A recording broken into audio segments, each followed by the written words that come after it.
Buenas tardes, buenas noches, alumnos y alumnas. En la clase número 12 de la materia de epistemología de las ciencias sociales, continuaremos viendo elementos, conceptos que nos permiten pensar el fenómeno de la modernidad y los epistemicidios como vimos en la clase anterior. Para esto veremos los siguientes contenidos. Esperen un segundo, comparto pantalla. En primer lugar, veremos lo que corresponde al pensamiento abismal, la tensión entre regulación, emancipación y apropiación y violencia, y la ecología de saberes. Para esto, veremos el texto más allá del pensamiento abismal, de las líneas globales a una ecología de saberes del autor de Boaventura Sousa Santos, que es el autor que fundamenta o conceptualiza el concepto epistemicidio en el texto que es citado por Grosshobel. Bueno, Buenaventura Sousa Santos es un sociólogo, escritor, profesor universitario de portugués y es reconocido internacionalmente por sus contribuciones a la sociología del derecho, sociología política y teoría social. Yendo a lo que es el texto, que es uno de los tres textos que participan del libro para descolonizar Occidente, empiezo citando la primera parte. El pensamiento occidental moderno es un pensamiento abismal. Este consiste en un sistema de distinciones visibles e invisibles. Las invisibles constituyen el fundamento de las visibles. Las distinciones invisibles son establecidas a través de líneas radicales que dividen la realidad social en dos universos: el universo de este lado de la línea y el universo del otro lado de la línea. Sousa Santos en este texto va a plantear lo que es una especie de cartografía para la hora de comprender lo que son los fenómenos lo que son los acontecimientos que analiza la modernidad. Como veíamos en el texto de Dussel, que citando a Hegel, por un lado estaba Europa como la consumación de la historia, que luego se traslada a lo que es Estados Unidos como el norte, y la cuestión del sur, ¿sí? Por un lado está este lado de la línea, que corresponde a Europa, a la modernidad, al desarrollo, y el otro lado de la línea, que corresponde a África, América y todo lo que son los procesos coloniales, que iremos analizando. Según el autor, la modernidad occidental tiene un paradigma sociopolítico fundado en dos tensiones. Por un lado, la regulación-emancipación, que es este lado de la línea, que es visible y que se da dentro del área metropolitana, ¿sí? Y por el otro lado, la tensión entre apropiación y violencia, que esto se da en el lado de la colonia, en el lado invisible del proceso histórico. Y quien ratifica o quien valida son dos herramientas. El conocimiento moderno y el derecho moderno representan las más consumadas manifestaciones del pensamiento abismal, ¿sí? Nosotros estuvimos viendo, o estuvieron dando bastantes ejemplos en función de lo que es los epistemicidios. Entre muchos de estos eran la cancelación por parte de las colonias, de la conquista, perdón, de los pueblos originarios, de sus lenguas, de sus culturas. Y acá vemos cuáles son las justificaciones de esas cancelaciones desde la perspectiva moderna. En el campo del conocimiento, citando Sousa, el pensamiento abismal consiste en conceder a la ciencia moderna el monopolio de la distinción universal entre lo verdadero y lo falso, en detrimento de los dos cuerpos alternativos de conocimiento de la filosofía y la teología. Acá no me acuerdo quién había planteado también, María me parece, la cuestión de, en relación a epistemicidios en el foro, el decremento de la sociología y la filosofía en Brasil por las ciencias más duras. Aunque hay, obviamente, la filosofía y la teología pertenecen a la cuestión de la modernidad, también internamente a relación de las ciencias hay un decremento en función de las ciencias económicas. Por otro lado, lo legal y lo ilegal son las únicas dos formas relevantes de existir entre el derecho, y por esa razón la distinción entre los dos es una distinción universal. Conocimientos populares, plebeyos, campesinos, indígenas, laicos quedan excluidos. El otro lado de la línea comprende una vasta cantidad de experiencias desechadas, hechas invisibles tanto en las agencias como en los agentes y sin una localización territorial fija. Por un lado, la ciencia moderna, en un primer momento la filosofía y la teología, luego más que nada contemporáneamente un poco relegadas, van a decir qué lo corresponde a lo verdadero y a lo falso. Un conocimiento popular, como puede ser, como decíamos recién, las religiones de los pueblos originarios, o por ejemplo conocimientos populares, eh, como puede ser curar el empacho o el mal de ojo, quedan relegadas porque no tienen validez de verdadera o falsedad. Son conocimientos que no son válidos como conocimientos, son eh, opiniones, eh, ritos, pero no tienen una función de verdad. Con respecto a lo legal y lo ilegal, tiene que ver con la cuestión del derecho. Eh, Se considera que en América y en América Latina, las comunidades están por fuera del derecho, ¿sí? No son legales o ilegales, ¿sí? Están un paso previo, como si no tuvieran una relación de un estado de naturaleza. Ahora lo veremos un poco más adelante. El contacto hegemónico, espero que no me permito leer, se convierte simultáneamente en no contemporaneidad. Esto disfraza el pasado para hacer un espacio único y homogéneo futuro. Por lo tanto, el hecho de que los principios legales vigentes en la sociedad civil, en este lado de la línea, no se aplican al otro lado de la línea, no compromete de algún modo su universalidad. Existe, por lo tanto, una cartografía moderna dual, una cartografía legal y una cartografía epistemológica. El otro lado de la línea abismal es el reino del más allá de la legalidad y la ilegalidad, sin ley, de más allá de la verdad y la falsedad, creencias, idolatría, magia, incomprensible. Juntas estas forman la negación radical, resultan en una ausencia radical, la ausencia de humanidad, la subhumanidad moderna. La exclusión es así radical y no existente. Como subhumanos no somos candidatos concebibles para la inclusión social. Ahora paso a resumirlo y a explicarlo en esta cuestión de la misma línea, este lado de la línea y el otro lado de la línea. En este lado de la línea, como plantea Sousa Santos, que es el lado visible, está la cuestión de regulación y emancipación, ¿sí? Desde la metrópolis, que corresponde a Europa, al viejo mundo, y que donde se produce el conocimiento de ciencia, verdad, objetividad y la cuestión del derecho, legal o ilegal. Lo producido en el norte, pongámosle la categoría de norte, ¿sí? Que como vimos con Hegel, se va traspasando del este al oeste, digo, en su momento durante el proceso de la conquista era Europa, luego va pasando a lo que es simbólicamente Estados Unidos, pero siempre del lado del norte. De este lado de la línea se encuentra eh, todo lo que es válido, ¿sí? Por el otro lado de la línea, que es el lado invisible, se genera lo que es la apropiación y violencia. Digo, está justificada la conquista y retóricamente el uso de la violencia porque hay un control territorial de esos recursos. Pero ese otro lado de la línea es quien fundamenta el lado visible de este lado de la línea. Y esto lo podemos trasladar a un montón de aspectos del ámbito económico.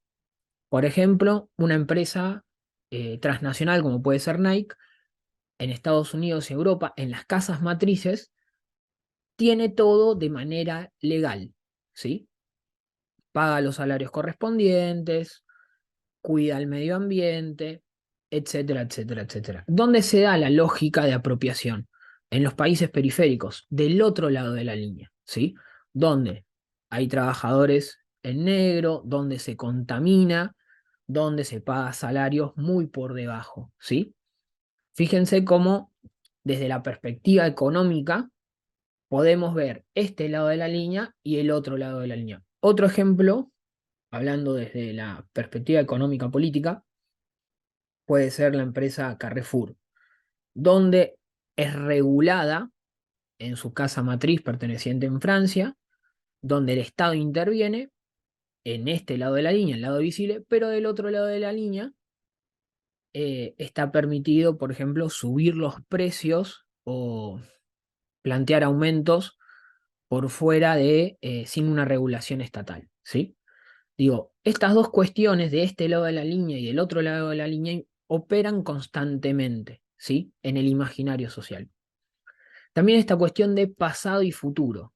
Hay una visión de Europa y de la modernidad como si fuera el país desarrollado, moderno y futuro. Y del otro lado de la línea es una cuestión de pasado, es lo previo. Por eso un estado de naturaleza. Un estado de naturaleza que también lo vimos en la clase anterior con Grofogel y con Dussel, que cité el ejemplo de Voltaire, que habla en Candio, es un estado de prehombre. Por eso acá Sousa Santos va a manifestar la discusión que se tiene sobre si eh, los pueblos, los indígenas, como decían los españoles, tenían alma, si eran hombres, que también Grossfogel lo discute, si es que tienen la capacidad, si son animales en un estado de naturaleza, o tienen la capacidad de estar de este lado de la línea, ¿sí?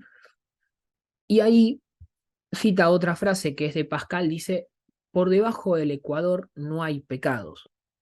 ¿Qué significa? En Latinoamérica no hay legalidad, ¿sí? Es un estado previo, esto que decimos, estado de naturaleza. No hay norma, ¿sí? No hay una norma moderna. Hay otro tipo de normas. Hay formas y concepciones. Hay matrices culturales. Hay formas de concebir el mundo, ¿sí? Eh, Esto para que quede claro entre las dos divisiones, de este lado de la línea y el otro lado de la línea. Estas cuestiones son inconmensurables, o sea, no tienen capacidad de establecerse ni de contacto, ¿sí? Están totalmente separados durante el proceso de la colonia del siglo XVI-XVII, ¿sí? Las colonias son un territorio aparte donde se justifica la apropiación y la violencia, mientras que dentro de este lado de la línea es la tensión dentro de la metrópolis de la regulación y emancipación.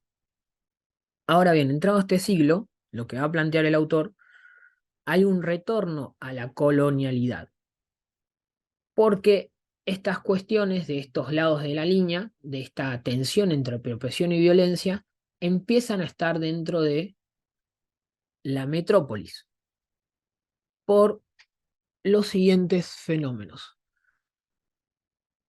La respuesta, en primer lugar, a las amenazas coloniales que aparecen en la metrópolis. Por un lado son los ataques terroristas, los trabajadores migrantes indocumentados y refugiados. Y acá planteo, como dice Sousa, aquí reside la gran transgresión, pues lo colonial del periodo colonial clásico, en caso alguno, podía entrar en las sociedades metropolitanas a no ser por iniciativa del colonizador, como esclavo, por ejemplo. ¿Qué significa esto? El espacio colonial, que antes estaba diferenciado por una línea muy concreta, ¿sí? Espacios físicos diferenciados, lo colonial empieza a traficarse, a entrar al espacio metropolitano. Por un lado, lo que corresponde a los ataques terroristas, que habla de la cuestión de la seguridad nacional, ¿sí? En la cual un agente externo que estaba en otro espacio geográfico empieza a invadir el espacio de la metrópolis y del centro, ¿sí? Entonces, es necesario generar políticas de estado de control que previamente solamente se dan en la colonia y ahora tienen que darse dentro de la metrópoli. Otro segundo fenómeno son los trabajadores migrantes indocumentados, ¿sí? Que también atentan contra la cuestión de la metrópoli. Pónganse a pensar, por ejemplo, la cantidad de porcentaje de la población estadounidense que comienza a hablar español. Por eso la política de control que se tiene de frontera, tanto de la población de Centroamérica, hondureños, hondureños de México y de Guatemala, que empiezan a, entre comillas, invadir el estado yanqui, el estado Estados Unidos, porque empiezan a entrar forzados por la exclusión laboral de sus países, y el Estado tiene que empezar a tomar normativas que eran para lo que correspondía las colonias. Y en tercer lugar, el fenómeno de los refugiados, que lo podemos ver en el mar Mediterráneo, eh, que también implica una tensión cultural, ya que la población europea es una población que se torna vieja y que no se reproduce y que tiene un problema de natalidad, y empiezan a estar todo lo que es la población de los pueblos, perdón, de los países de África. Entonces empieza a haber una tensión también con lo musulmán, con la religión musulmán, que son fenómenos que uno puede estudiar contemporáneamente y que están en tensión. Eh, por lo tanto, lo retorno a lo colonial, la tensión, violencia, apropiación, empieza a estar dentro de la metrópoli. Previamente era solamente circunscripta a la colonia. Hoy en día, por considerar estas amenazas coloniales dentro de la metrópoli, se empieza a tener diferentes políticas de control en el interior de estos países del centro y metropolitanos. Planteando las cuestiones de amenazas coloniales, se toman diferentes políticas de gobierno que Sousa Santos la va a definir como eh, diferentes tipos de fascismos sociales. Por un lado, yo los voy a nombrar, el fascismo del apartheid social, que es la segregación de ciertos sectores dentro de las colonias que permiten un control territorial. Acá vemos, por ejemplo, el tema de el control de Palestina, ¿sí? Por Israel, que justo también, si no me equivoco, Héctor había planteado la segregación del epistemicidio, y Sousa Santos toma esto como ejemplo, el ejemplo de Palestina por el control, teniendo el control de Israel sobre Palestina. También acá hay un ejemplo, bueno, el fascismo contractual habla de la diferencia que hay entre los procesos de los ciudadanos que, más allá de que la ley los pone de igual, más allá de que son iguales ante la ley, se produce el fenómeno de otro tipo de relaciones en la cual la ley termina siendo en beneficio de ciertos sectores económicos.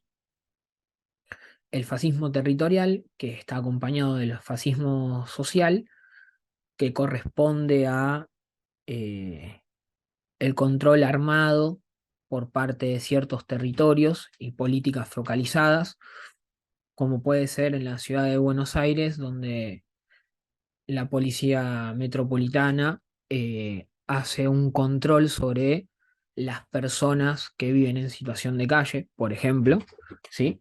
Acá también puede haber un ejemplo de control de los espacios, teniendo en cuenta en el sur de México el zapatismo, ¿sí? Que había planteado Oriana como un ejemplo de epistemicidio. Ahí también hay un control, un fascismo territorial, que es controlar en un territorio, ¿sí? Eh, el avance de diferentes procesos de resistencia o alternativos que tensionan la lógica del centro. Por otro lado, el fascismo postcontractualista, que corresponde a la destrucción de derechos sociales y económicos, y el fascismo precontractualista, que corresponde a limitar los procesos de ciudadanía y entrega de derechos a ciertos sectores. Ahora bien, al igual que Grossfogel y Dussel, como alternativa, Sousa Santos plantea lo que corresponde a la ecología de saberes, ¿sí? Primero, plantea un tipo de sujeto que es el cosmopolita subalterno, ¿sí? Que se manifiesta a través de las iniciativas y movimientos que constituyen la globalización contrahegemónica. Y que para este proceso, para superar el pensamiento abismal, es necesario un pensamiento alternativo de alternativas, ¿sí? Para esto va a plantear lo que corresponde a la ecología de saberes. ¿Qué es la ecología de saberes? Es una ecología porque está basada en el reconocimiento de la pluralidad de conocimientos heterogéneos, uno de ellos la ciencia moderna, y las interconexiones continuas dinámicas entre ellos sin comprometer su autonomía. La ecología de saberes se fundamenta en la idea de que el conocimiento es interconocimiento. En función de esto no va a plantear una, un conocimiento, una episteme por encima de las otras, sino como que conviven y por eso habla de ecologías, ¿sí?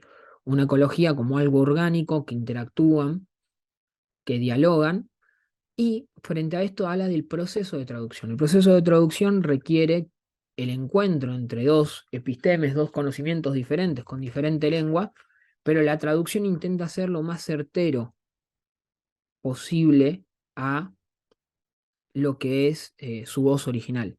No es una interpretación. La interpretación normalmente está contaminada del proceso ideológico y de la cosmovisión que uno lo está, ¿sí? Eso es la interpretación.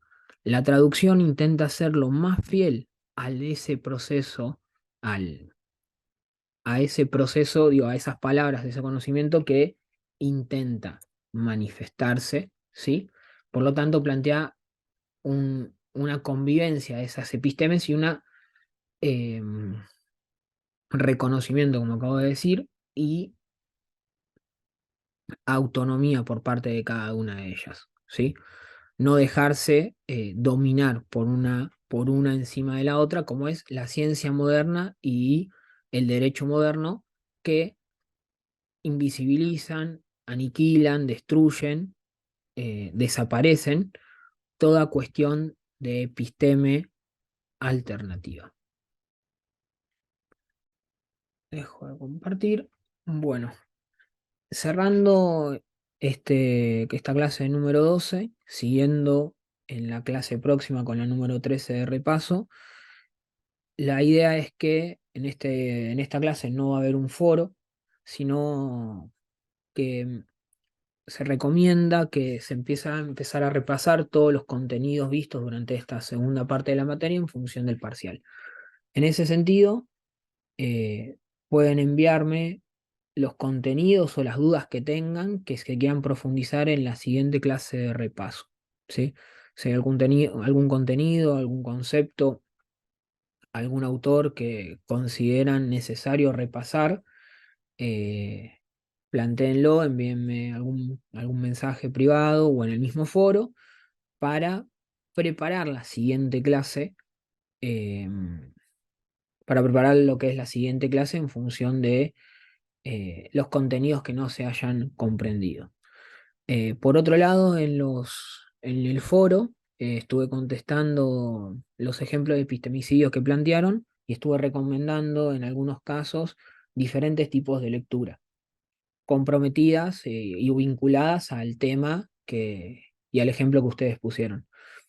El tema también de plantear otro tipo de lecturas alternativas o complementarias en función de las cuestiones que les hayan llamado la atención implica también que, que próximamente, el año que viene, ustedes están en tercer año, en el cuarto año ustedes tienen que ir preparando todo lo que es el proceso de tesis. Por eso me parecía pertinente que acercarles otro tipo de lectura en función de estos ejemplos que le han llamado la atención para tener otros elementos complementarios de lectura, no ahora necesariamente, pero sí para lo que corresponda el resto de la carrera. Así que nada, eso y bueno, nos veremos en la clase número 13. Como les dije, por favor, si tienen alguna duda, alguna cuestión, algún concepto que no haya cerrado, no haya sido terminado de comprender, eh, envíenme esa duda para retomarlo en la clase que viene. Nos veremos la semana que viene. Hasta luego.